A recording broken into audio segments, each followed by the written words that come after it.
ॐ ज्ञानतिमिरान्धस्य ज्ञानञ्जनशलाखया चक्षुरुन्मिलितं येन तस्मै श्रीगुरवे नमः। श्रीचैतन्यमनोभीष्टं स्थापितं येन भूतले स्वयं रूपकथा मह्यं ददति स्वपदान्तिकं।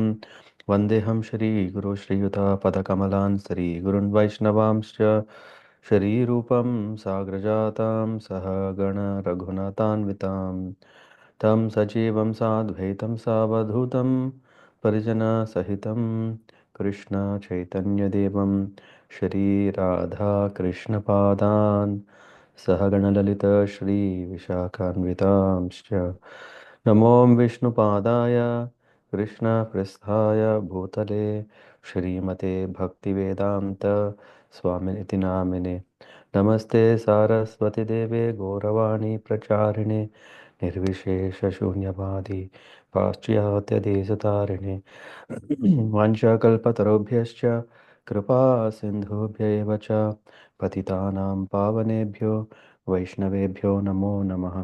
हे कृष्ण करुणा सिन्धो दीनबान्धो जगत्पते गोपेश गोपिका कान्त राधा कान्त नमोऽस्तुते तप्त काञ्चन गौराङ्गी राधे वृन्दावनेश्वरी वृषभानुसुते देवी प्रणमामि हरिप्रिये। जय श्री कृष्ण चैतन्य प्रभु नित्यानंद श्री अद्वैत गदाधर श्रीवासादि गौर भक्त वृंद। हरे Krishna Krishna Krishna Hare Hare Hare Ram Ram Ram Hare Hare. Hare Krishna. I welcome you all to today's systematic study of Vedic scriptures. In that, we are discussing a very important subject matter. What is the difference between des and dis? Yeah, so the divine in me and devil in me.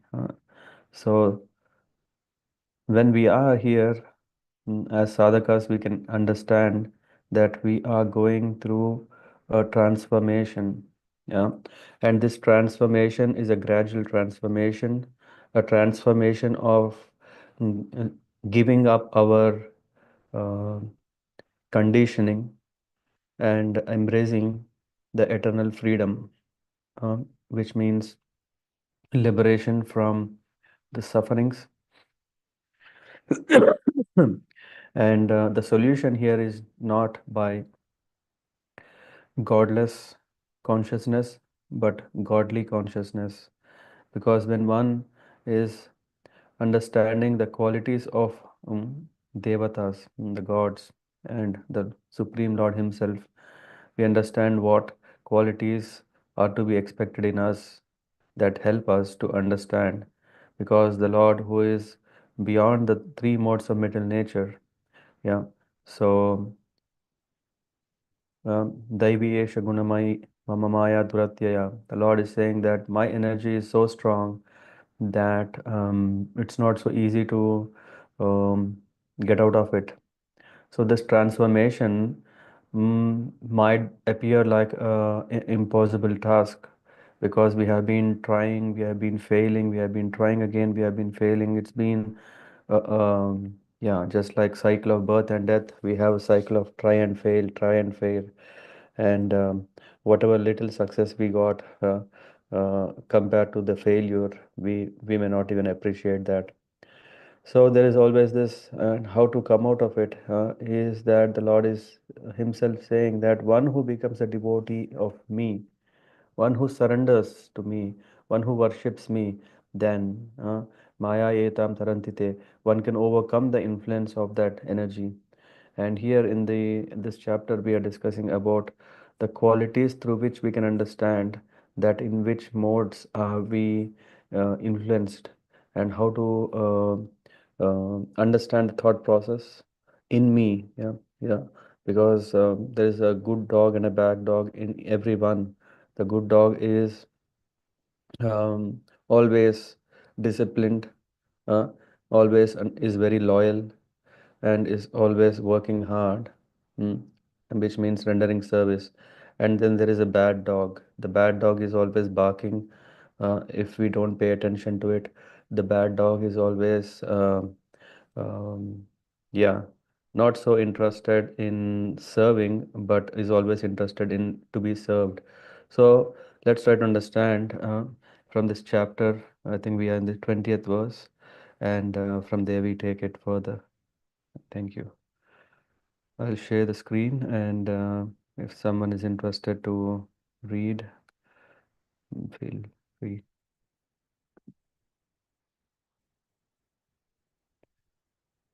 You can see the screen, please. Yeah, Dev Prabhu, Hare Krishna, Prabhuji. Hare Krishna. Om Namo Bhagavate Vasudevaya. Om Namo Bhagavate Vasudevaya. Om Namo Bhagavate Vasudevaya. Um, Asurim Yonimapna. Sorry, Prabhuji. Asurim yonim apna mudha yanamani mam aprapyava konteya tatyo yante adhamam gatim. Asurim demoniac yonim species We go apana. through the translation and purport, not the Okay. word to word. Mm. Okay. Yes, Prabhuji. Attaining repeated birth amongst the species of demoniac life, O son of Kunti, such person can never approach me. Gradually, they sink down to the most abominable, uh, Abominable, abominable type of abominable. existence. Abominable, abomin, abominable, sorry, abominable type of existence. It is known that God is all merciful, but here we find that God is never merciful to the demoniac. It is clearly stated that the demoniac people, life after life, are put into the wombs of similar demons and not achieving the mercy of the Supreme Lord.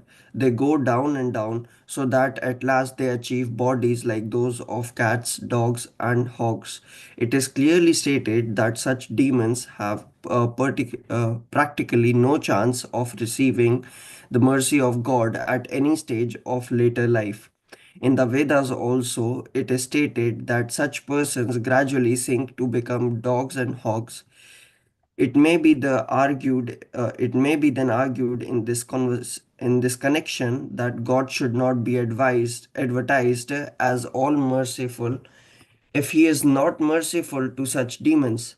In answer to this question, the Vedanta Sutra, we find that Supreme Lord has no hatred for anyone. The placing of asuras, the demons, in the lower status of in uh, the placing of asuras, the demons, in the lowest status of life is simply another feature of his mercy. Sometimes asuras are killed by the Supreme Lord, but the killing is also good for them.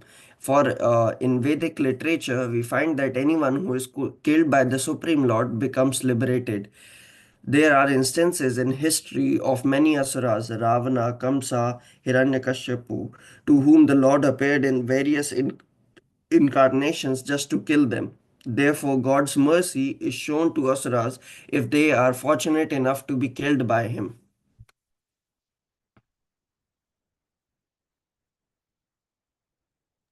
Yep, thank you very much. Prabhuji. Yeah, so the verse again. Asurim yonim apanna mudha janmani janmani mam aprapyaiva kaunteya tato yanti adham gatim. Tato yanti adham gatim is to be noted for us to be always vigilant.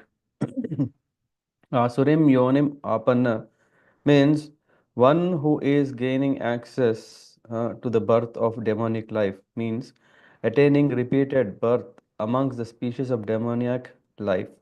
Hmm. Such persons can never approach me.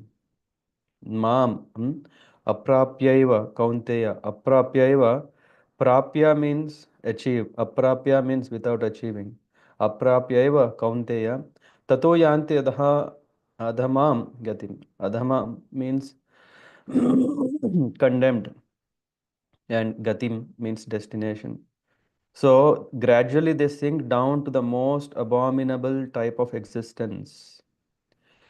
We have to understand that it is known that God is all merciful, but here we find that God is never merciful to demoniac. Hmm? How does it mean to understand this that okay, Lord is the Father, hmm? Lord, He is the Father of all the creation. How can He be so partial? How can He be that okay, He favors only people who worship Him and people who hate Him? It is clearly stated that the demonic people, life after life, are put into the worms of similar demons and not achieving the mercy of the Supreme Lord. They go down and down so that at last they achieve bodies like that of cats and dogs and hogs for pet lovers. And yeah, it might sound very strong, but yeah, that is the reality. Yeah, we know how animals. Yeah, we may love animals. Yeah, sometimes people love animals mainly because of their um, helpless nature, helpless situation. For example, we see, hey, see this dog, it can't talk. This dog cannot do its own work. This dog cannot protect itself. This dog. So in that way, we are developing just like Jada Bharat is developed has developed the attachment king, in spite of giving up everything, and then he has come to the ashram, which is most favorable, and he also had Shaligram Shila, where he was worshipping at the bank of the river. His perfect arrangement that he made sure that he want to spend his last days. But what happened is that, yeah, slowly he started developing attachment to the deer. Yeah, it's all about poor deer. Oh, who will take care of this deer in this forest? If I am not there, who is going to protect it? If it's not me, if it's not me. So anyway, yeah, we have so much compassion towards beings, and we have more compassion for to animals. Mainly why? Because of their limited freedom or exposed to. Um, a need of a heavy self-defense mechanism, and also the nature of those animals looking to be dependent on superior people. Yeah, so all these things makes to understand that yeah, animals are not the best life to have. Hmm? No one wants to be tied, right? Maybe we will appreciate a dog to be tied in a home, but how? Uh, we have seen how the pet lovers have um, embraced caring the pet animals to that extent that they have a couch for it, they have a special food for it, they have a special. I mean, everything is arranged as if like a most distinguished. Uh, uh, Person of the family. Yeah, that's how the human nature is. Human always are interested in rendering service. That is the nature. The nature of humans is to render service. Sometimes we render service to our own self, sometimes we render service to the society, sometimes to the animals.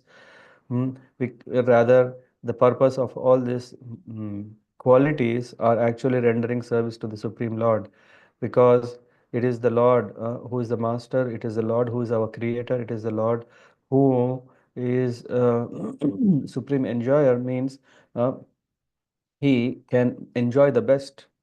Even if we are given all the facilities, we may not enjoy the best. But when Lord can enjoy the best, one offers completely to Himself.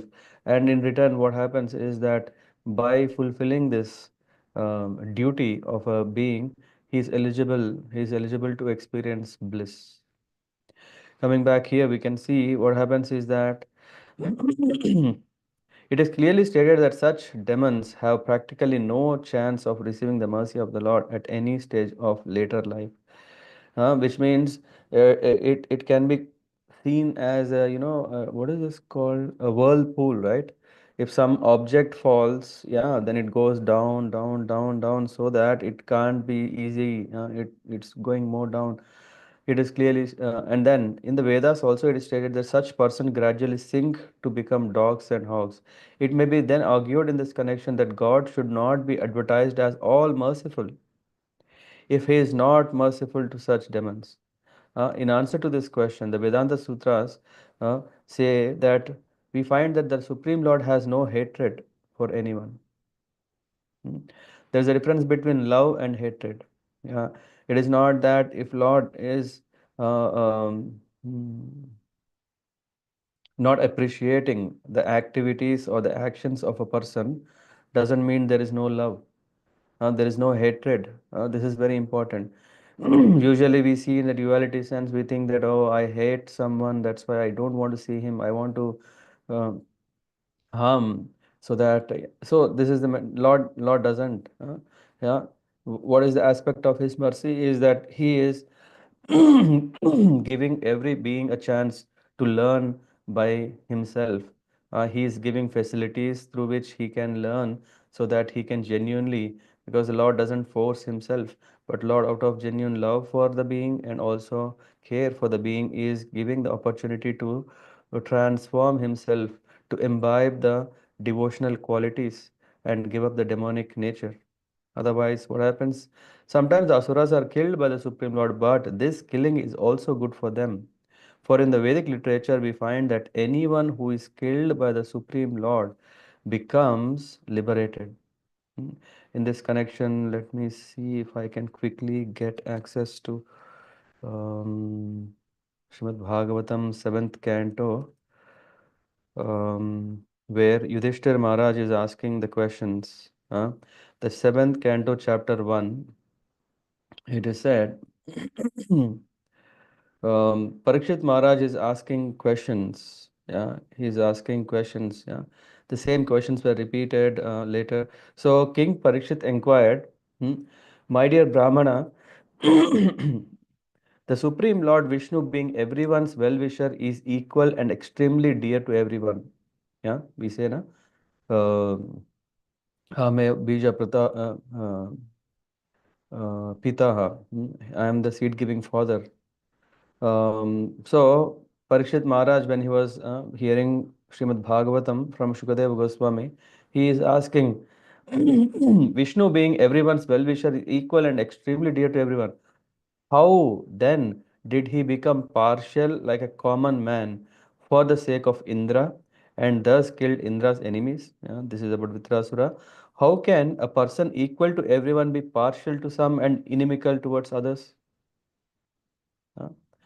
And then Lord Vishnu himself is the reservoir of all pleasure. Therefore, what benefit would he derive from siding with demigods? What interest would he fulfill in this way? Hmm. Since the Lord is transcendental, why should he fear the asuras and how could he be envious of them? I also forgot to share the screen. Let me know if you see the screen. Sorry. Yeah, you can see. Yes, Prabhuji. Okay. So here is saying, oh, great, fortunate, and learned Brahman, whether Narayan is partial or impartial has become a subject of great doubt. Kindly dispel my doubt with positive evidence that Narayan is always neutral and equal to everyone. Huh? This is a serious, interesting topic. Even in this times, people are always discussing, is Lord partial or impartial, uh, and the dealings of him are debatable. To see that how could Krishna favor Arjuna? How could Krishna deal that way with Duryodhana or with Karna or so many other examples people quote and say there is no justice. And how can Lord uh, can be so injustice, cause so injustice? And does that mean that God is partial or does God exist? All these questions, yeah. So Parikshit Maharaj is asking with few examples. The great says Sukadeva Goswami said, "My dear king, you have put before me an excellent question, and in fact, this question was asked before." Hmm, we come to that. Discourses concerning the activities of the Lord, in which the glories of his devotees are also found, are extremely pleasing to devotees. Such wonderful topics always counteract the miseries of materialistic way of life. Therefore, great sages like Narada always speak upon Srimad Bhagavatam because it gives one the facility to hear and chant about the wonderful activities of the Lord. Let me offer my respectful obeisances unto Srila Vyasadeva and begin describing. And here there is this, he goes further. The Supreme Personality of Godhead Vishnu is always transcendental to material qualities. Therefore, he is nirguna or without qualities. Because he is unborn, he does not have a material body to be subjected to attachment and hatred. This is first understanding. It means when we are talking about dualities, all these are coming. Why we think is Lord, uh, uh, how to put it? So we think in the remits of the influence of modes of material nature, which means we are thinking: Does Lord love? Does Lord hate? Uh, does Lord like this? Does not like this? All these are material qualities. Huh? Because he is unborn, he does not have material body to be subjected to attachment and hatred. He neither has this attachment or hatred. Although the Lord is always be above material existence, hmm, through his spiritual potency, he appeared and acted like an ordinary human being. So, which means it is that when we come across the leelas of the Lord, which are subject to a sense of doubt, how can this mean that he is the Lord? It is only that the Lord Himself is um, who is beyond this influences of modes of nature. He comes with his free will, sweet free will, and act sometimes like ordinary human beings, and of course sometimes extraordinary. And this creates a kind of a dilemma. This creates a sense of doubting because sometimes he is considered as a human, sometimes he is considered as superhuman. How can it be? Because humans, we we don't know a person exhibiting extraordinary things, or if someone does it, we can relate it because yeah, he has done some yoga and he has acquired some mystic strength and etc. etc. What did Lord do?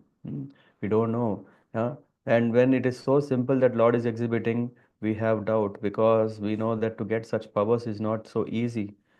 So in that way, we kind of discuss at a very different platform, and we are discussing about the Lord who is above such influences. So, like ordinary human being accepting duties and obligations, apparently like a conditioned soul. See, Krishna, how can he steal butter? A Lord can steal butter.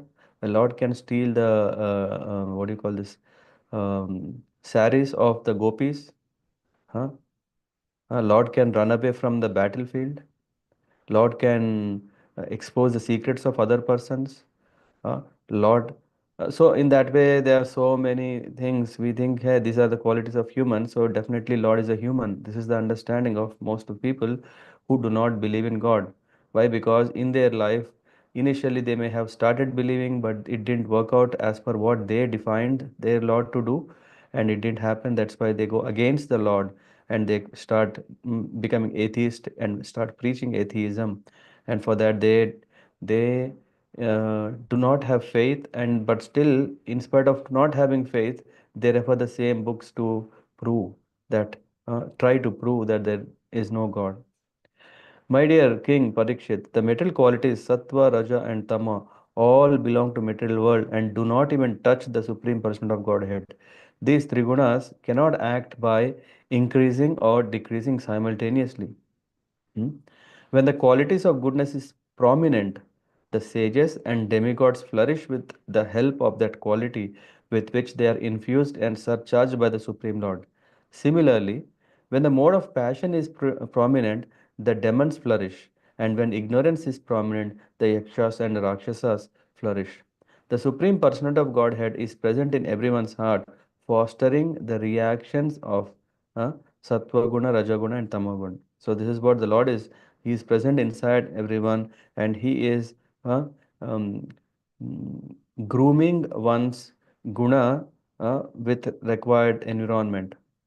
And here, mm, the all pervading personality of Godhead exists within the heart of every living being, and an expert thinker can perceive how he present there to a large or small extent.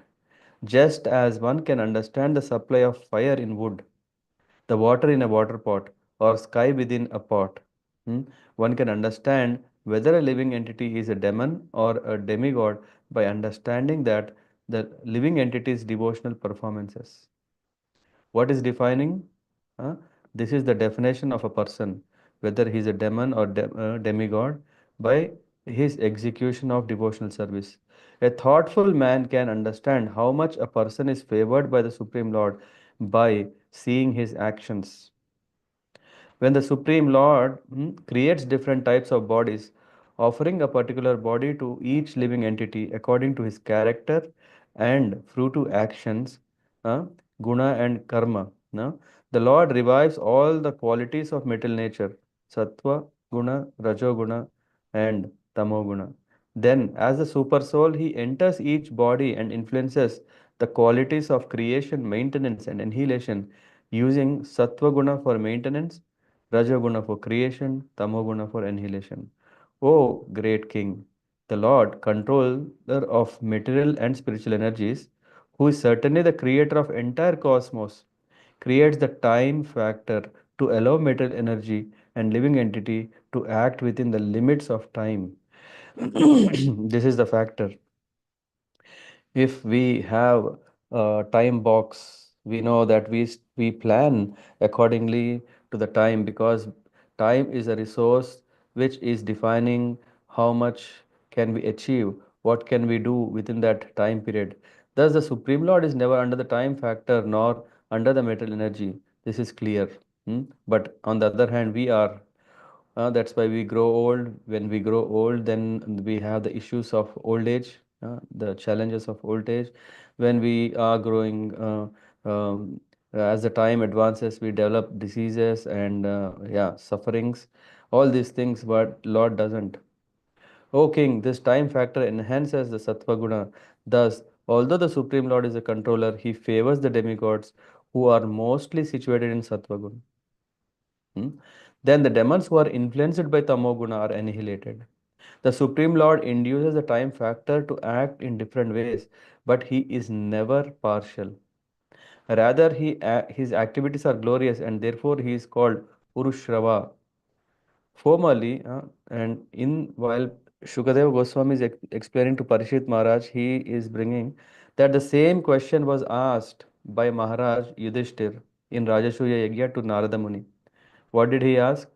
Uh, Formerly, o king, when Maharaj Yudhishthira was performing Rajasuya Yagya, the great sage Narada, responding to his inquiry, recited historical facts showing how the Supreme Personality of Godhead is always impartial, even when killing demons. In this regard, he gave a vivid example. And what did he give? Um, um, at Rajasuya sacrifice, Maharaj Yudhishthira, the son of Maharaj Pandu, personally saw Shishupal merge into the body of the Supreme Lord Krishna. Uh, in that yagya, what happened was Shishupal was blaspheming Krishna, and yeah, then in front of everyone, Krishna has released a Sudarshan chakra that has killed Shishupal, and after that, there's something that surprised everyone, that Shishupal got merged into the body of the Supreme Lord there. Therefore, struck with wonder, he inquired about the reason for this from the great sage who was there. While he inquired, all the sages present also heard him ask his question. So, Maharaj Yudhishthir is asking, is it very wonderful that demon Shishupal merged into the body of the Lord, even though extremely envious? So envious, but how come that after he was killed, that he merged in the Lord? This Sayujya Mukti is impossible to attain even for great transcendentalists. How then did the enemy of the Lord attain this? Attain it? It goes further, not only that, but, O great sage, We are all eager to know the cause of this mercy. What? Huh? I have heard that formerly a king named Vena, in the case of Vena, the he blasphemed the Lord. He said, "Hey, you forget all the Lord. You just was." He told to his ministers. He told to his gurus, to or everyone, "No, don't be envious of my kingly position, but rather you should all worship me. There is no God." And that all the Brahmanas consequently obliged him to go to hell. Shishupal should also have been sent to hell. How then did he merge into Lord's existence? From the very beginning of his childhood, when he could not even speak properly, Shishupal, the most sinful son of Damagosha, began blaspheming the Lord, and he continued to be envious of Sri Krishna until death. Similarly, his brother Dantavakra continued the same habits. So, although these two men, Shishupal and Dantavakra, repeatedly blasphemed the Lord, the Supreme Brahman, they were quite healthy. Indeed, their tongues were not attacked by white leprosy, nor did they enter the darkest region of hellish life. Uh, so, we are certainly most surprised by this. How was it possible for Shishupal and Dantavakra, in the presence of many exalted persons, to enter very easily into the body of Krishna, whose nature is difficult to attain? It's not easy.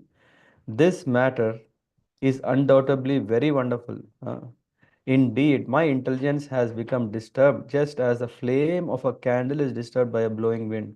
O Narad Muni, you know everything. Kindly let me know the cause of this wonderful event.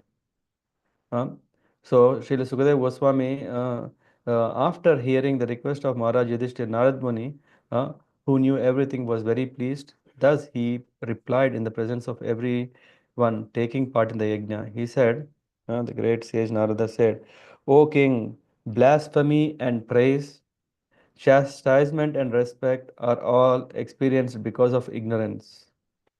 The body of the conditioned soul is planned by the Lord for suffering in the material world through the agency of external energy.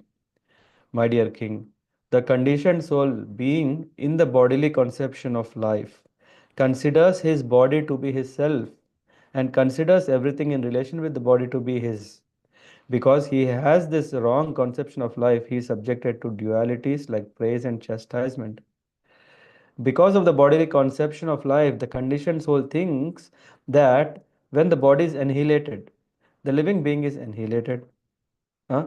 Lord Vishnu is the supreme controller, the super soul of all living entities. Because he has no material body, he has no false conception of I and mine. It is therefore incorrect to think that he feels pleasure or pain when blasphemed or offered prayers. This is impossible for him. Thus, he has no enemy and no friend. When he chastises the demons, it is for their good, and when he accepts the prayers of the devotees, it is for their good. He is accepting neither by prayers, so he is affected neither by prayers nor by the blasphemy. Therefore, by enmity or by devotional service, by fear, by affection, or by lusty desire, by all of these or any one of them, if this is a very important statement, can in can cause us to uh, mm, get more perplexed to understand this is if a conditioned whole somehow or other concentrates his mind upon the Lord, the result is the same, for the Lord, because of his blissful position, is never affected by enmity or friendship. Sometimes we are thinking, why is Lord not coming? When we are going through so much trouble in this world, everything is becoming adharmic. How can the Lord be so relaxed? Or why is he not affected? Why doesn't he come? Why doesn't he turn? Here we can see it is because the result is same. The Lord, because of his blissful position, his Atma, he is never affected by enmity or friendship. For us, we may see from a duality that a person is that, a person is this. The Lord, for him, everyone, he is impartial. Example given, a grass worm confined in a hole of a wall by a bee uh, always thinks of the bee in fear, isn't it? And enmity and later becomes a bee simply because of such remembrance. So this is the transformation of a grass worm into a bee. Similarly, if conditioned souls somehow or other think of Krishna, who is Sachit Anand, either because of fear or because of enmity or because of in favor of it, they will become free from their sins, whether thinking of him as their worshipable Lord or an enemy. Because of constantly thinking of him, they will regain their spiritual bodies. Many persons have attained liberation simply by thinking of Krishna with great attention and giving up sinful activities.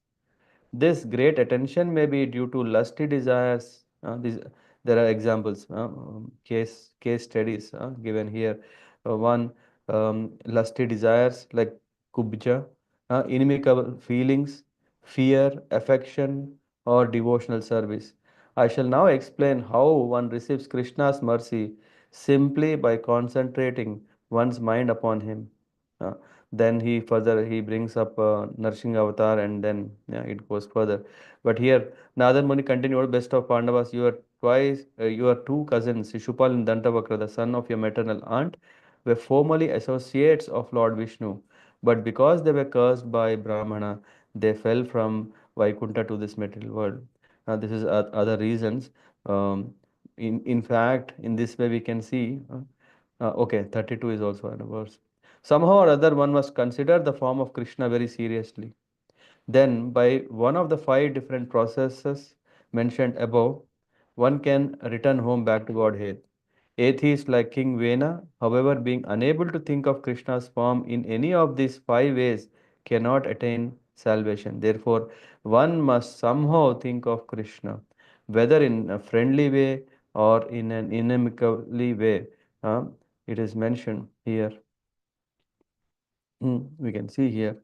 कथोमपि न when स्यात् पञ्चानां पञ्चानां पुरुष प्रति तस्मात् केनापि उपायेन येन केन तस्मात् केन अपि उपायेन whatever idea that you may have, yeah, in that way. kena kenapi means by any, upaya means upayena mana Krishna niveshayet. We have to put our mind fixed upon Krishna. Uh, so through that process, one can attain uh, Krishna. So I don't know. We can go back. Sorry for bringing this because this might be a um, interesting aspect. Yeah, in the you're still seeing the screen. Let me know. Yes, Prabhuji. Yeah, thanks, Paraminder. Sometimes asuras are killed. We are seeing from an external point, external manifestation of a leela of the Lord, activities of the Lord. We are seeing that okay, why is there partiality, impartiality? Is it that or this? Or sometimes he is partial, sometimes he is not partial. Why is it so? If a law is there, law should be there forever, for every time. All these things are, it's not easy to understand these things. uh, the unless, yeah, this is important, it is not easy to understand all this unless one has faith in Lord and his instructions, in his means of arrangement. The Lord, when he created everything, he also created the Vedas through which everyone can understand how to live, what to live, why to live, and ultimately how to leave the world. Everything is mentioned. We should have faith and we should very holistically try and practice and practice and practice. There are some influences inside us, there are influences outside us which can um, puzzle us why these scriptures are not um, um, yeah, whatever revealed scriptures are there, why are they not happening as it is. uh, we should have patience, we should have tolerance. These are the qualities through which one can navigate somehow or the other and attain the success. What is the success? Mercy of the Lord. When the mercy of the Lord is there, everything manifests by itself. So we have to prove ourselves that we are interested, we are serious, and when these things are there, then we are called uh, um, no more asuri. We are no more demoniac because we are not in the challenging mentality, but rather we are in a position of understanding mentality of the message of God. Okay, we can go to the next verse, but if there are any questions, we can Uh, pause. Hare, Hare Krishna Prabhuji. I have two Yes. questions. One is you mentioned that when the Rajaguna is pervading, then the demons they are the boss. Uh-huh. And when the Tamoguna is flourishing, then Yakshas and Rakshas. Rakshasas. So is it not same or what's the difference like demons? Yakshas and Rakshasas are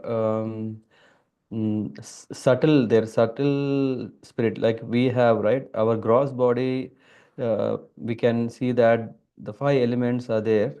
Yeah, the five elements made of fire, air, water, ether, earth. Yeah. So for the yakshas and rakshasas, this is not so much. They have more subtle body. Yeah, rather than the gross body. That is the difference. Okay, okay. Yakshas when the Yeah, Rajaguna when yakshas. No, yakshas in tamogun. Tamoguna. Yeah. Rakshas in Rajaguna. No, no. Yeah. No, demons. Yeah, demons. Demons are Demons. yakshas Demons are or different. Demons are different. And then there is also there is this mm, Daityas and Danavas. Mm. Hmm. I think in the context when we see in the Ramayana, then there is a description of what is the clear difference, who qualifies what, but in fact there are these disturbing elements which we can be called into this demoniac and also this Rakshasas and Yakshas who have the spirit soul, either spirit subtle body.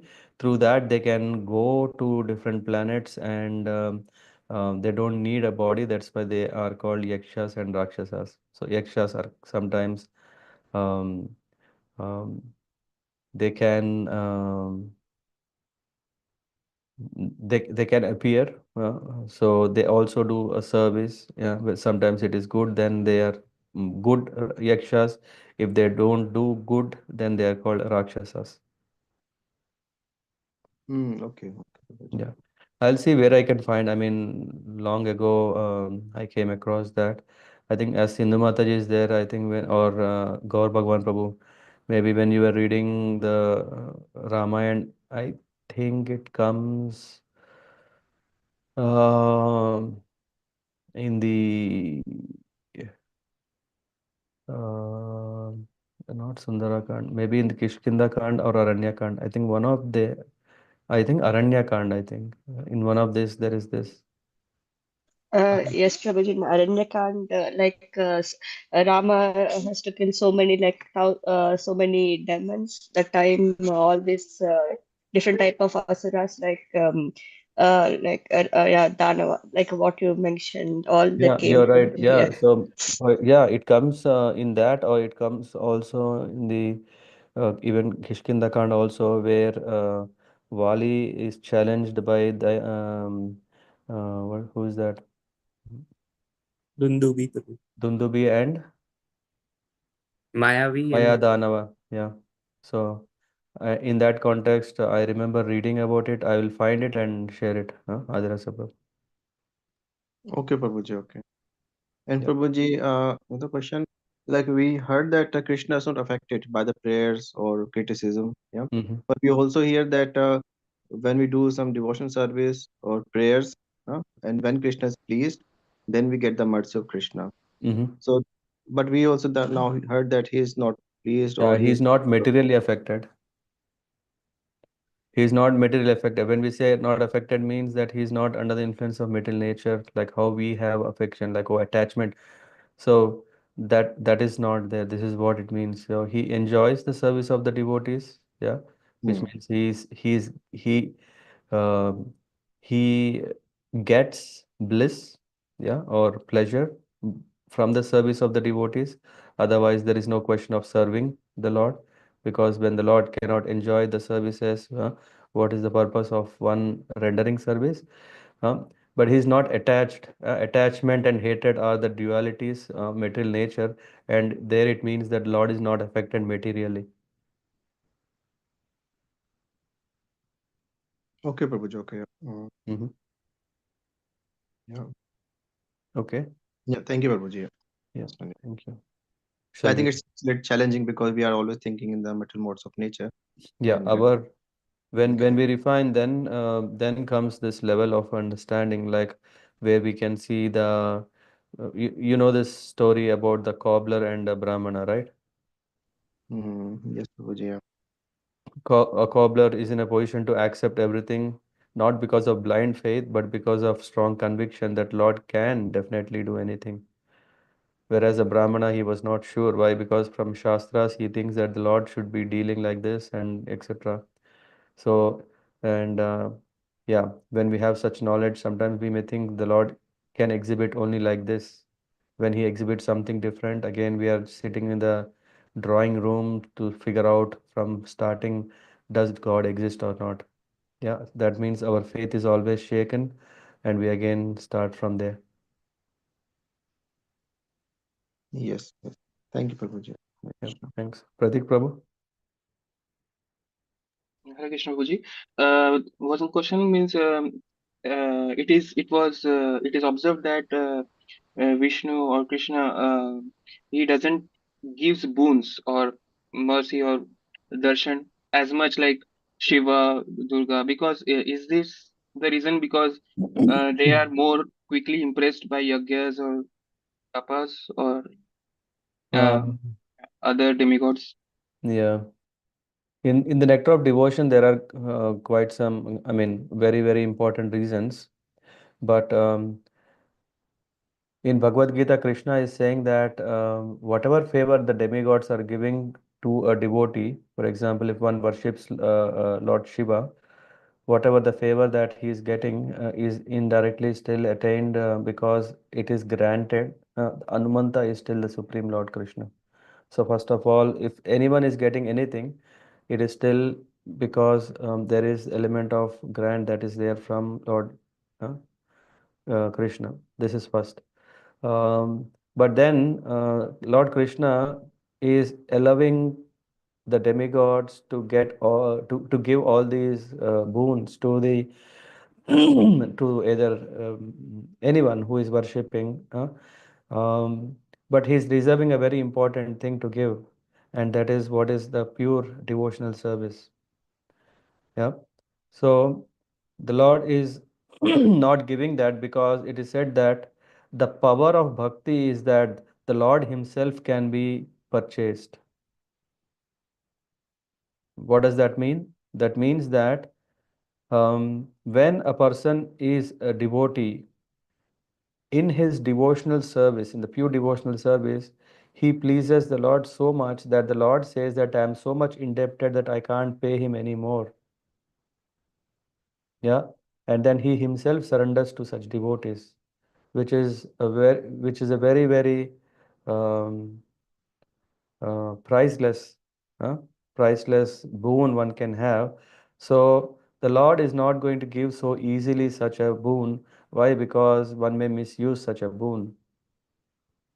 Yeah, one may misuse such a boon, and the Lord doesn't give such unless one is really tested thoroughly.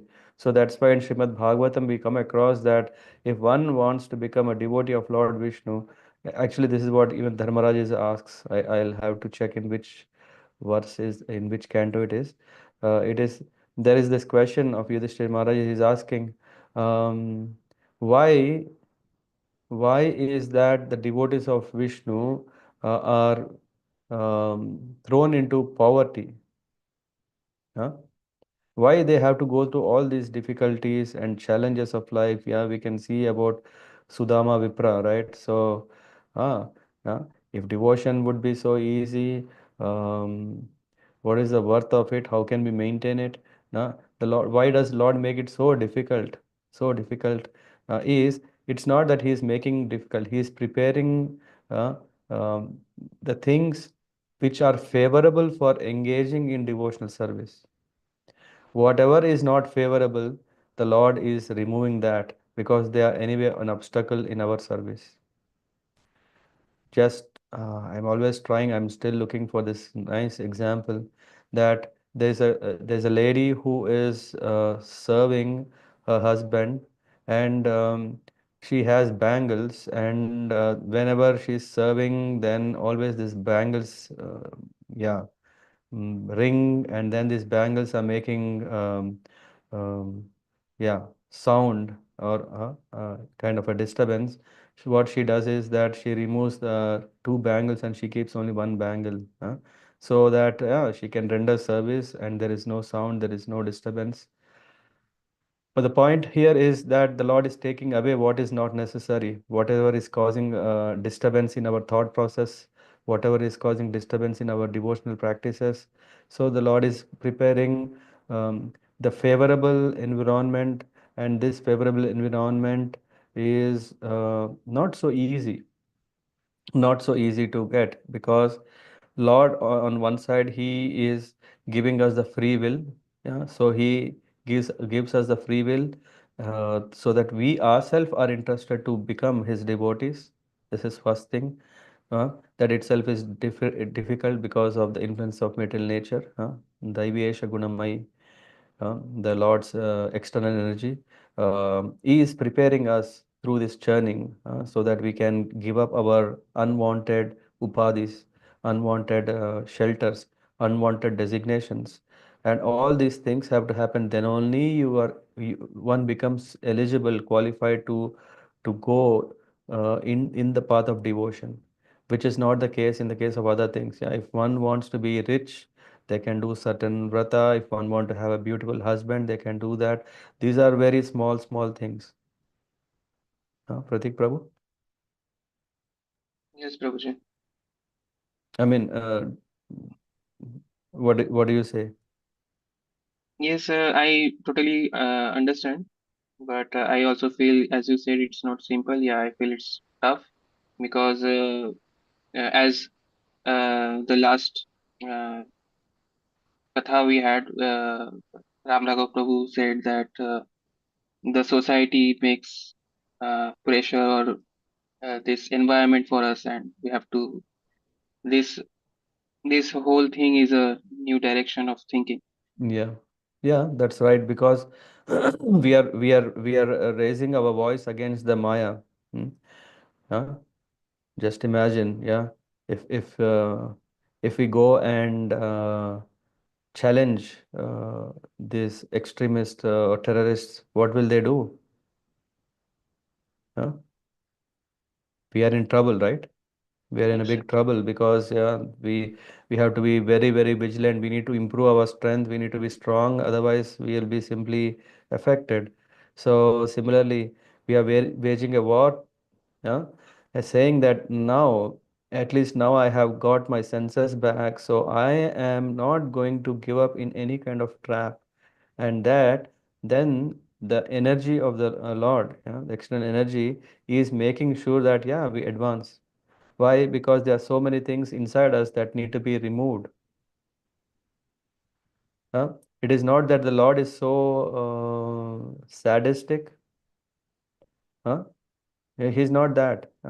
He is Suhrada Sarva Dehinam. He is very favorable. How he is doing it? He is engaging the material energy such a way that it churns all unwanted things from our heart. And then, when this process is happening, then when we don't take shelter of devotional practices, when we don't do chanting, when we don't hear Harikatha, when we don't associate with devotees, when we don't go to the holy places of the Lord, which are the sources of blessings, then with what strength can we fight against Maya? Hmm? yes, Prabhu. It becomes even more difficult. And then it is not that the Maya is thinking, hey, he is my candidate, he should be in my agency. Yeah, what do you call, in the agency of material energy? No, Maya is helping us so that we identify what are our kleshas. Huh? What are our kleshas? Yeah, there are this and anarthas that we have.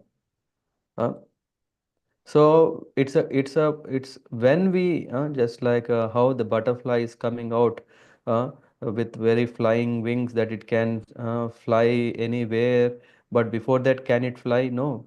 But it has to go through a very, very difficult transformation, isn't it? Yes, Prabhuji. Very paining. Yeah, it has to. Yeah, just ripping apart the skin.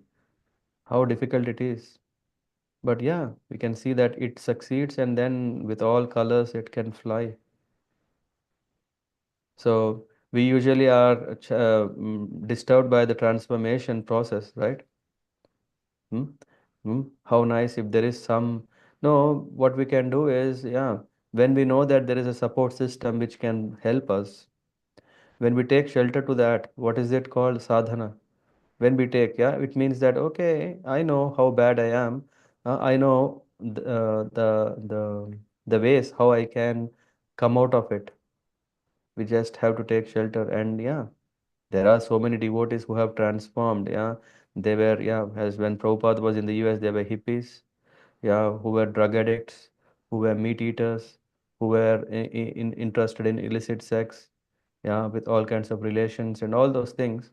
They have given up completely. We know how difficult it is to give up smoking, right? How difficult it is to give up, what do you call this? Um, Alcohol, huh? Isn't it? These are very difficult, very, very difficult. But how did they achieve success? Huh? They attained the success by taking shelter of Bhagavatam. When Prabhupada started, yeah, he started speaking Bhagavatam. That Bhagavatam has the potency that transformed them to understand what is the reality, and then they have given up. And but just giving up was not so easy. It was that because they were chanting, because they were hearing from a great soul like Prabhupada, and because they have faith in him, they also chanted, and that these things help them to become transformed beings. And we can see how they have spread this Krishna consciousness all over the world in spite of all challenges. It's not that, okay, now they are butterflies, they are flying. They also have so much in spite of butterflies. How, right? Don't you like a butterfly flying, and then sometimes we want to catch, isn't it? Huh? You want to just catch hold of it, and you see, oh, how nice, colorful it is. Yeah, sometimes. So there is challenge. The challenges are always there, but the challenges, the purpose is only to make us more and more vigilant, strong, and uh, understand the importance of association. To be when we are alone, yeah, it becomes quite challenging to succeed. But when we are as a group, then we get protection, and we can give protection. Pratik Prabhu? Yes, Prabhuji.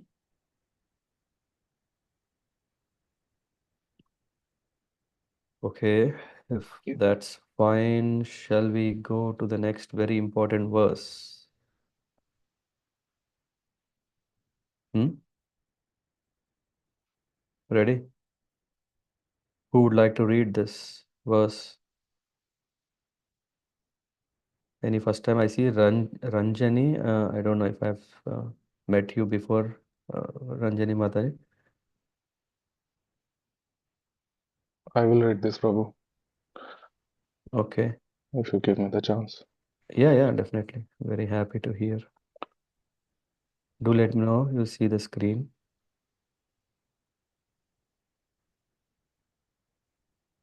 Yes, Prabhuji. Okay. So Ajay Prabhu. Uh, Jai Shri Krishna, Jai Shri Krishna, Jai Shri Krishna. Trivindyam narketyam dwaram nasham anatama kama krodhasta lobhas samadetyam tejate. Trividyam narasakyatam dravam nashanam atmana kama krodha tata lobha tam tasmad etat त्याजेत. Jai Shri Krishna. Can you read the Translation? translation and purport? Yes. Translation: there are three gates leading to this hell: lust, anger, and greed. Every sane man should give this up for They lead to the degradation of the soul. Purport: the beginning of demonic life is described herein. One tries to satisfy his lust, and when he cannot, anger and greed arise. A sane man who does not want to glide down to the species of de- demoniac life must try to give up these three enemies, which can kill the self to such an extent that there will be no possibility of liberation from this material entanglement.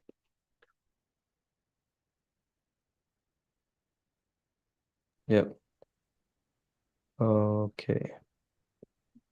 So we can see here. Yeah, thanks, Ajay Prabhu. So Trividha Naraka Sedyam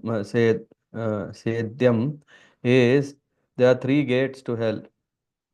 Mm. And yeah, gay and the hell, I think we have discussed in the context of Bhagavad Sapta last year. There are 28 kinds of hells. Uh, Now, which gates are we talking to? Which hell? Yeah, one may go, but we are talking about a general hellish life or hellish world, hellish system. There are three, Trividha, Narakasya, Idam. Uh, uh, the three gates are mentioned as lust, anger, and greed. Yeah. Actually, if you remember, there are the six qualities which are demonic qualities: pride, anger, arrogance, conceit, harshness, and ignorance. And in that, we can see the doors that open to hell. Yeah. Because it said, now, if one is in the tamasic mentality, he will go down, down, down. He will sink more and more into hellish planets and, yeah, suffer. Uh, so here we are seeing that these three gates in the form of lust, anger, and greed. Lust uh, is very subtle. Nature that we may have is we are always challenged. Are we loving someone, or are we really attached or emotionally connected with someone, and are we thinking that as love? Usually, we usually have this sense of, I love the nature, or I love a person, I love that. What is the sense actually love? Is we thinking that is love because it gives pleasure to us. Don't we hear that? Oh, I love reading the book, or I love music. Why we love it? Because it disconnects us from the suffering and then it connects us to happiness. That's why we love it. But actually, the true sense of love is actually not that when we take mm, what we experience, but actually when we give something, what we experience, the happiness, that is what is the true love. But here, when we are the three doors are um, lust, anger, and greed, and why one should give up these. Because each has the power to burn us down. Lust can burn. There are people who are trying to satisfy the senses. Lust means kama. Uh, Kam is not only sensual enjoyment, what we may think. Uh, Kama here means desires. One may have so many desires that are coming. Every day I have desires that are coming. I want to be rich. I want to be proud of my achievements. Not only I should, but everyone should recognize, everyone should acknowledge, everyone should reward. Uh, Paritoshan and all these things, name, fame, position, and all having all these things come under this lust, because we think that by that we are satisfied. And then anger. What happens is when our plans don't work out, yeah, we think genuinely I should be the right person to get all this honor, and or I should be respected with uh, I should be given full respect, and so many things, yeah. Or our plans are baffled, and then we become anger upon sometimes upon ourselves. That is also, yeah, anger on our own self. Why I did like that? Sometimes we are angry on others, and sometimes we are angry on the society. Sometimes we are angry on the system where we are living that is not uh, mm, allowing me to fulfill. And when the society, come on, I am in Amsterdam, the society has given all freedom to drink as you like, can dance as you like, can have sex as you like, but still I'm not satisfied. Why? Because, yeah, the Lord has restricted, limited. Oh, it is the Lord, I should be angry on. So in that way, one is angry on as soon as his plans are baffled, are not fulfilled. And in case if someone is lucky to get, he's still wanting more. I want more and more and more, and there is no end for this more. Why? Because we always think the quantity matters. Yeah, it is about the quantity. Quality, I think when we have more quantity, then we have a mm, what do you call this? Um, then there is more quality as part of the more quantity, isn't it? For example, if we dilute water, huh? Um, let me phrase the example. So, if we have a dilution of water with 1 is to 10 ratio, 1 is to 10 ratio means whether you take a small cup of that water or if you take the whole cup of that water, the percentage is same, but the quantity of salt, yeah, when we talk not in the terms of ratio, but when we talk about the overall quantity, then we think, hey, the more water we take, the more salt we can have. In that way, we think that the more quantity of whatever I am aspiring, then I can have more quality. But what is happening is the percentage is not changing. Hmm? Isn't it, Ajay Prabhu? Huh? What is happening is still the for Yeah, that amount Prabhuji. of water, that amount of salt is anyway there. It is there. Whether you take in a small quantity or in a big quantity, the quantity of the salt is not changing. Why? Because proportionately the quantity of water is also changing, isn't it? Yes, Prabhuji. So the sense of feeling that, hey, with more quantity I can enjoy more quality. If the goal was about salt, okay, maybe salt is not so tasty. Let's talk about sugar, which is the more sweetness, not even sugar, sweetness. The more sweetness, uh, the sweetness is always same. Why? Because the ratio of that the sugar in the water is always same. But we think that by increasing the quantity, I can get more sweetness, isn't it? Huh? And in that way, we are looking for more and more quantity beyond toward to the level of what we can appreciate or what even we can get or what we are even allowed. Ishopanishad is telling what is the quota of one person. One should not consume more than that. And the question may come, who decides this quantity? Does a communism decides it? Does a socialism decides that? What was the other one? Communism, socialism, republic, democratic, and and yeah, is it all these things which are man-made will decide this? No, the Lord decides because we are created. We come into existence not because of some democratic or socialistic or communistic or any other schools. No, there is a something called spiritual communism. Spiritual communism means the Lord is equal to everyone.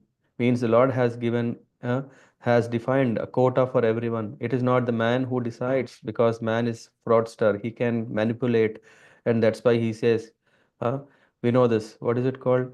We all are from India. We know ration cards. Uh, the system of ration card, there is some, I don't know, is it only in my state or I think it's everywhere, right? Huh?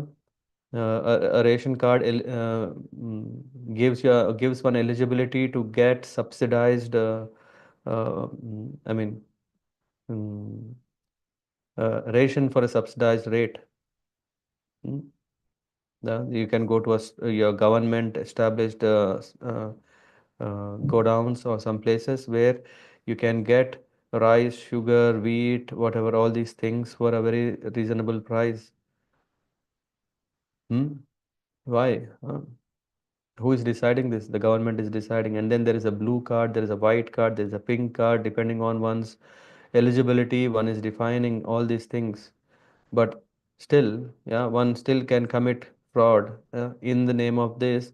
And there is always socialist, I mean, not so, uh, people who are rich, they can manipulate and they can still get whatever they want. But in the case of Lord, once uh, a quota is decided and defined, this is also mentioned in the scriptures. It's not like, okay, no, but how to understand what is my quota or not? Yeah, it is also given. Through that, when one leads life, then he is safe. But a demonic person mentality is to be very greedy. What is to be greedy means to aspire more than what he should or what even he could use. Yeah, that's why we see so much we may have. In the end, we may use only, yeah, very, very little. But we may accumulate for our own safety because of fear. This is a defense mechanism. Or maybe not defense mechanism, one is more interested in enjoyment. That's why he's accumulating more because he thinks quantity matters. So in both the cases, he is again baffled. He's again, why? Because these are the doors to go to where? To hell, to hellish life, to hellish life. These are the doors. Why? Because these are undesirable qualities one should guard. One should always observe. I am dealing with, am I with dealing with lust? Am I greedy? Hmm? Or am anger? As soon as these doors are hitting or we are hitting these doors, we should be careful. Let's not open them. Let's be careful because these are the doors to hell. That's what here we see. A sane man who does not want to glide down to the species of demonic life must try to give up these three enemies, hmm, which can kill the self to such an extent that there will be no possibility of liberation from this mental entanglement. Uh, so the golden opportunity of freedom is lost if one is not understanding the importance to control these things. What are these? Lust, anger, and greed. Hmm? Lust, anger, and greed are the three dangerous things. The dwara, nashanam atmana. Nashanam. This is not favorable for ourselves. Our business is to go back to Godhead, to engage in our eternal relation in serving the Lord. That is our. But kama krodha tata lobha, tasmad etat trayam tyajet. One must give up these things. Kama, we should understand that these pravritti marga is quite risky business because we may still stay in this cycle of birth and death again and again, and in next life we may not get this wonderful opportunity to hear Bhagavatam, to hear Bhagavad Gita, to be in the association of devotees. What is the guarantee? Next life is quite dangerous. No, no, no. I am practicing devotional life, which means next life I will definitely get a higher position. Krishna is saying, na. So, but for that, we should also be careful that we don't commit aparadas, offenses, and we don't just be exposed to unwanted association because that can also affect us. Like yesterday, we were discussing, so many risky factors are around us. How can we protect ourselves is to be very steadfast, serious, and as soon as when these qualities, we sense these qualities are manifesting in us, then we should understand this can only, um, yeah, cause our own self-destruction. We should avoid at any cost to get affected by them. And of course, if we are weak, yeah, I am very weak, so what to do? Okay, take the strength of chanting, take the strength of Bhagavatam, take the strength of association of devotees, take the strength of taking Charanamrit, uh, take the strength of visiting holy places, take the strength of engaging in charity activities, not any charity. Uh, Very important. We should be. I think the next chapter is going to tell what kind of charities are right charities, what are not right charities, etc. So all these things, when we are careful, then only we can overcome the influence that we are affected, and then we can curb the urgency to enjoy more, uh, curb the urgency to accumulate more, curb the urgency to uh, explode in the form of anger. Yeah. Questions before we go to last one verse?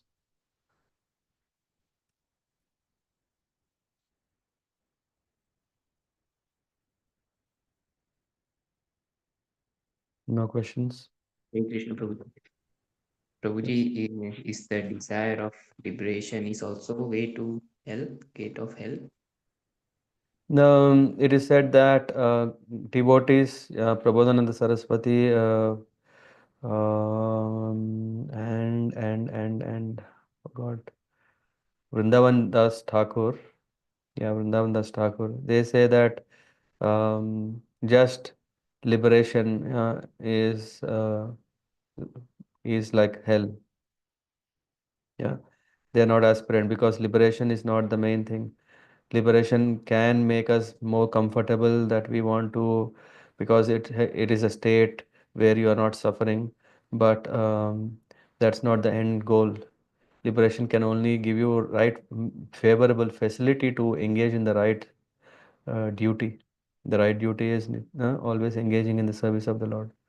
So it is not that liberation is taking you to hell, but the life of a liberation is like a hellish life where you can't engage much in devotional service, active devotional service. Good, Prabhuji. Thank you, Prabhuji. Hmm. Yeah. Okay. Who would like to read this verse? 22.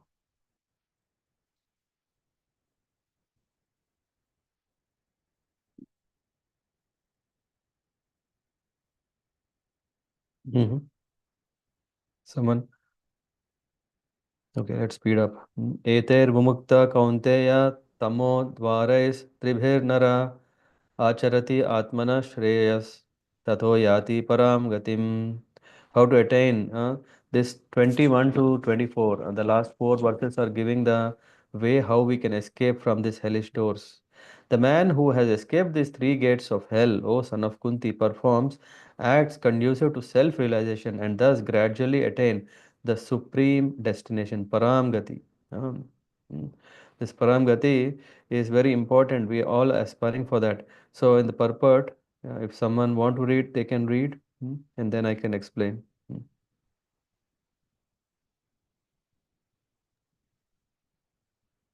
Hare Krishna Prabhuji.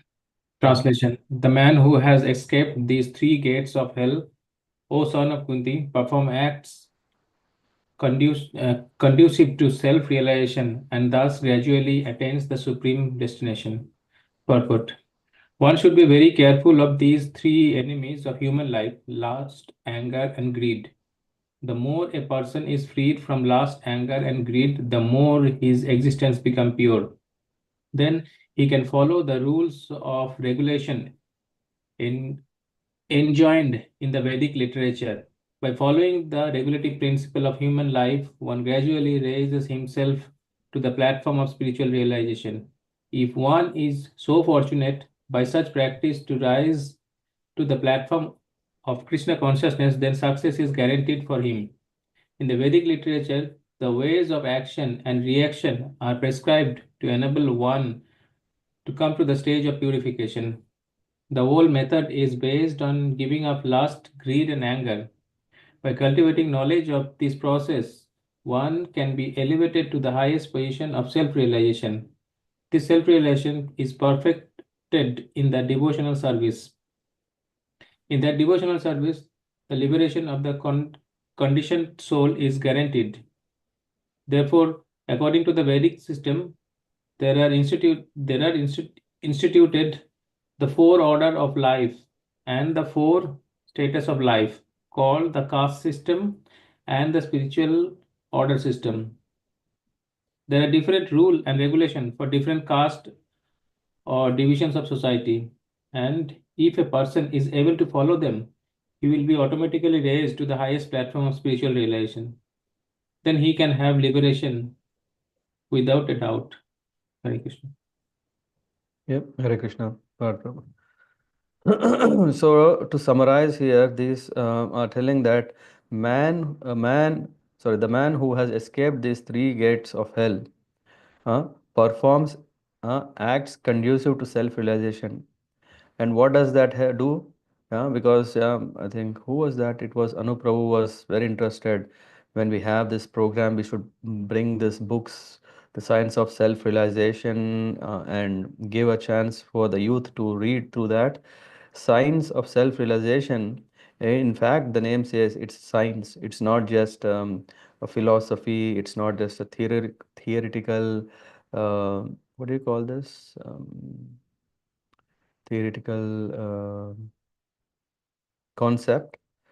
No, it is a science, and one who takes to it, he is actually self-realizing, gradually understanding what is that is needed, what is not needed, what is favorable, what is unfavorable, what are the do's and what are the do nots, and when these do's are done, what happens, when do nots are done, what happens.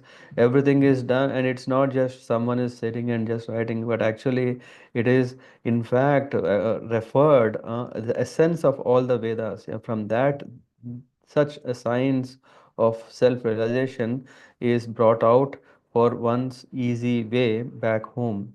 So one should be very careful of these three enemies to human life: lust, anger, greed. Mm, the more a person is free from them, the more his existence become pure. So when we aspire to become more pure, there's a whole method of Vedic literature. What is the method? When we say method, means just like in science, when we do an experiment, there is a step by step. What is that? The entire method is based up on giving up lust and anger. Giving up lust and anger is the first thing. The more one gives up, the more his existence become pure. Huh? Yeah, because when we are doing experiment, we want to see what is the expected result, right? When we give up lust and anger, what becomes is our sense of understanding, the purity increases. Then he can follow all the rules and regulations and gradually rise to the spiritual realization. So when one is becoming pure, then he is able to appreciate the the value of following a regulated life. Huh? Otherwise, as soon as, yeah, I'm saying, Parth Prabhu, you have to do every day 16 rounds of chanting. You said, what are you talking? Uh, I have so many desires. I have so many interests. I won't do this. It's not for me. Yeah, I mean, yeah. Are you a fool or you're mad? Uh, it's not. So no, when one is giving up this lust and anger, then what is happening is that how to give up? It's not easy. There is also a gradual way. Uh, and when one gives up, then he understands the value of regulated life. Sadhana means regulation. It's not whatever comes to my mind today, I will do that, tomorrow, I will not do this. Yeah, come on. I prefer no pressure. Yeah, I only want pleasure. Uh, so now we have to give up this mentality of kama, krodha, lobha. Huh?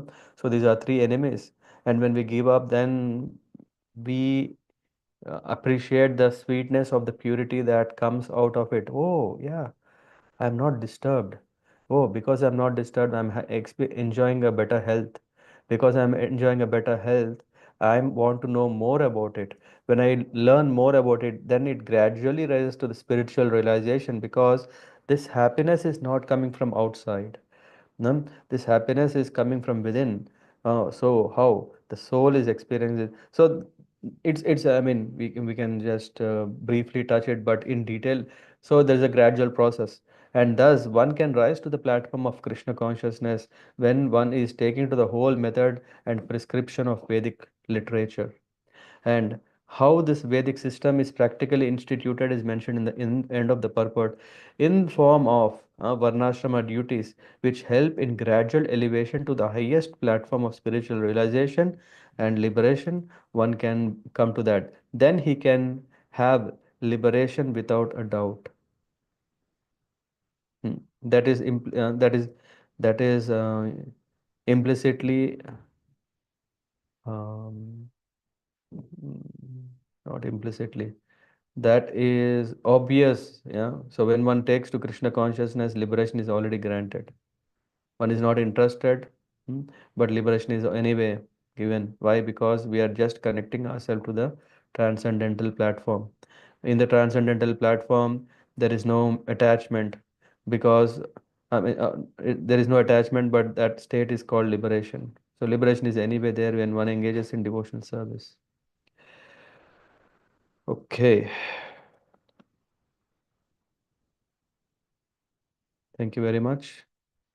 Any questions? Otherwise, we will have short announcements if they are. Prabhuji, when you said in transcendental there is no attachment, you mean there is no attachment to materially, no? I mean, Yeah, but there will yeah. be attachment In the to last devotee. two verses, we are discussing about lust, greed, and anger, right? These are the material attachments. Yes, yeah. Yeah. Yes, Prabhuji. Thank Okay.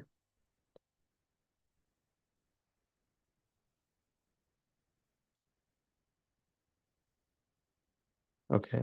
If there are no questions, any announcements anyone have? Anyone have any announcements? If they are, Anup Prabhu is conducting a program in Bochum, on 1st of February. If youth would like to join, yeah, this is mainly, of course, family also can join. There is no restriction. It's not a secret. But if someone is interested, there it would be more kind of on a general um, understanding, where we are discussing about what is a what are authentic relationships. So that is the topic. Uh, yeah, and if someone is interested, if someone is around, yeah, please you can contact Parth Prabhu. You can, yeah, you can note and pass it on. And yeah, most welcome. Then, then we are getting close to two important festivals that we can already start looking into. One is or actually three, but yeah, the first one would be Nityananda Trayadashi. On that occasion, let's also understand more by remembering the pastimes of Lord Nityananda from the pages of Chaitanya Bhagavat, Chaitanya Charitamrita, and other nice sources. I'll prepare something for that. Then comes Gaur Purnima, and then comes our annual Ram Navami festival. So yeah, the year starts very nicely. Yeah, the more active we are, the more we can be distracted by the yeah the lust, anger, greed. Yes. Thank you very much. Vanchakalpatarubhyascha kripasindhubhyo cha patitanam pavanebhyo vaishnavebhyo namo namah. And one important thing is, let's try to see how we can improve our quality of chanting. That is the secret recipe of spiritual success. We always find we always may neglect that, or we may always not be able to appreciate the power of chanting. But the power of chanting can actually cleanse our heart and mind, and make us more uh, favorable and eligible to understand the signs of Godhead. So let us be more attentive in our chanting. Let us be also more um, respectful in our chanting to the Lord. Yeah, because it's not a small thing. The Lord has given such a powerful means through which we can attain. So we can offer respect to the holy name, and uh, seek, yeah, with respect, we seek the blessings so that we can do proper japa. Yeah, I pray for that for myself and also for you, and you also pray for everyone so that we can improve the quality of japa.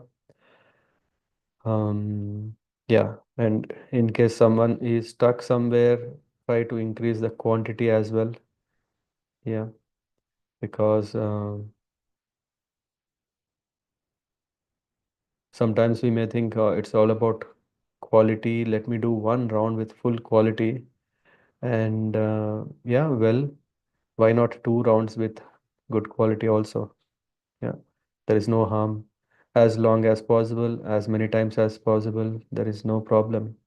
Yeah, we are not putting ourselves in a pressure that, oh, I have so many rounds now. I have no, let's increase the quality and quantity to gradually increase. Otherwise, we will just become very monotonous in no stereotype. Is it stereotype or monotonous? Yeah, I think monotonous as well as stereotypes. Yeah, that it like a routine and not appreciate the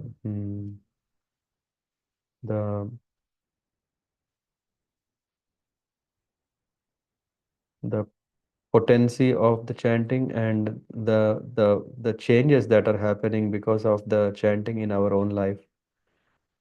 Yeah. Okay, everyone. Hare Krishna. What do you say? Hare Krishna, Yes. Prabhuji. Thank you for giving this reminder again. Funnily, it's coinciding with my situation at the moment, so Mhm. it was a good reminder again to be a bit more focusing on it. And I also notice whenever my japa is better or I'm more attentive, you'd see the changes better. Yeah, and we see a lot of things go easily, right? Devotional Exactly. practices are also better. The enthusiasm in devotional life is improved. Yeah. Yes. You may ask the question, does it relate to Japan? Definitely yes. Yeah, it does. I see it through my own realization when I have better japa times or phases. Yes. Mhm. Good. Thank you very much. Have a nice week. We will catch up soon. Srila Prabhupada ki Jai. Hare Krishna. Thank you, Prabhuji. Hare Krishna. Hare Krishna. Hare Hare Krishna. Hare Krishna. Thank you. Yes, Hare Krishna.